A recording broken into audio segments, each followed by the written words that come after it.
Hai, Assalamualaikum warahmatullahi wabarakatuh. Baiklah anak-anak, hari ini kita akan belajar tentang kegiatan ekonomi masyarakat berdasarkan sumber daya alam sekitarnya. Kegiatan ekonomi masyarakat sangat tergantung kepada sumber daya alam yang dimiliki daerahnya. Sebagai contoh, masyarakat di pedesaan memanfaatkan tanahnya untuk ditanami berbagai tanaman pertanian dan perkebunan. Sebaliknya, dengan masyarakat di daerah pesisir pantai, sebagian besar kegiatan ekonominya mengandalkan hasil perikanan laut. Menjadi petani banyak dilakukan oleh masyarakat yang tinggal di pegunungan, dataran tinggi, dan dataran rendah. Masyarakat yang tinggal di daerah pesisir pantai, mereka banyak yang menjadi nelayan. Mereka semua bekerja keras untuk memenuhi kebutuhan hidupnya sendiri dan masyarakat luas. Hal ini menunjukkan adanya keterkaitan daerah dan sumber daya alam dengan aktivitas manusia.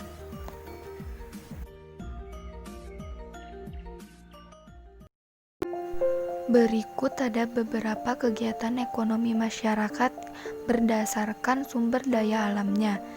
Yang pertama ada masyarakat daerah pantai. Yang kedua, masyarakat daerah laut. Yang ketiga, masyarakat daerah sungai. Yang keempat, masyarakat daerah dataran tinggi. Dan yang terakhir, yang kelima, masyarakat daerah dataran rendah. Masyarakat daerah pantai. Pantai merupakan batas pertemuan antara daratan dengan lautan. Pantai menyuguhkan pemandangan yang sangat indah. Pantai menjadi sumber daya alam yang berharga bagi Indonesia. Indonesia memiliki banyak pantai yang terbentang dari mulai Sabang sampai Merauke. Kegiatan ekonomi utama masyarakat di sekitar pantai adalah sebagai nelayan. Namun, oleh karena pemandangan di pantai sangat indah, maka berkembanglah sektor pariwisata, kompleks-kompleks pertokoan, penginapan dan hotel, serta jasa pemandu wisata dan penyewaan alat-alat menyelam menjadi usaha ekonomi baru bagi masyarakat pesisir pantai. Masyarakat daerah laut. Potensi perikanan laut Indonesia sangatlah besar. Hal ini karena sebagian besar wilayah Indonesia adalah lautan. Laut memiliki banyak potensi. Kita bisa memanfaatkan berbagai hasil laut seperti ikan, mutiara, kerang, kepiting, udang, teripang, rumput laut, dan lain sebagainya. Di laut juga ada kegiatan pengeboran sumber energi minyak bumi. Kita juga bisa memanfaatkan laut sebagai wisata bahari. Kalau kita menyelam, kita bisa menyaksikan keindahan laut. Beberapa daerah yang memiliki keindahan bawah laut seperti Raja Ampat di Papua dan Bunaken di Sulawesi Utara. Masyarakat daerah sungai. Sungai merupakan lingkungan alam yang sangat penting. Bagi sebagian orang, sungai dipergunakan sebagai sumber air bagi kehidupannya. Namun, bagi sebagian orang yang lain, sungai juga digunakan sebagai sumber pengairan bagi pertaniannya. Sungai yang dibendung dapat dialirkan ke sawah-sawah. Sungai juga menjadi jalur transportasi bagi masyarakat. Ada salah satu usaha ekonomi yang memanfaatkan sungai dengan mendirikan pasar terapung. Pasar jenis ini dapat ditemukan di Sungai Barito, Banjarmasin. Semua usaha jual beli dilakukan di atas perahu.